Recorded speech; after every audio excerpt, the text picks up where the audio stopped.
मुंबई प्रदेशात रेल्वेची क्षमता वाढविणे आणि कामकाज सुव्यवस्थित करण्याच्या उद्देशाने एका मोठ्या विकासात रेल्वे मंत्रालयाने पनवेल सोमटणे आणि पनवेल चिखली दरम्यान एकूण 7.54 किलोमीटर लांबीच्या पनवेल कॉर्ड लाईन्स बांधण्याच्या प्रस्तावाला मान्यता दिली. 444.64 कोटी रुपये खर्चाचा हा प्रकल्प मध्य रेल्वेकडून राबविला जाणार आहे.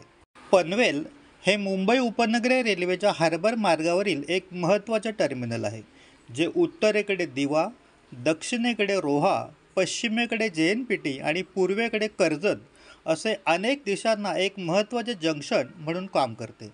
सध्या ग्रेट सेपरेटेड क्रॉसिंग नसल्यामुळे इंजिन रिव्हर्सल झाल्यामुळे परिचालनासाठी विलंब होतो.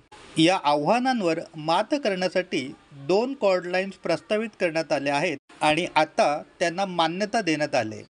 JNPT Karjat कॉरिडॉरवर Diva Panvel line flyover मार्गे कॉर्ड लाईन, कालदुरिणगाव कॅबिन आणि सोमटणे स्टेशन दरम्यान दुसरी कॉर्ड लाईन. या नवीन लिंक्समुळे रेल्वेची क्षमता लक्षणीयरित्या वाढेल आणि गर्दी कमी होईल, ज्यामुळे प्रवासी आणि मालवाहतूक गाड्यांची वाहतूक सुरळीत आणि जलद होईल अशी अपेक्षा आहे. अल्पावधीतच लोकप्रिय झालेला भारताचा बुलंद आवाज आपला Bharat channel subscribe, share, like आणि कमेंट्स करायला विसरू नका.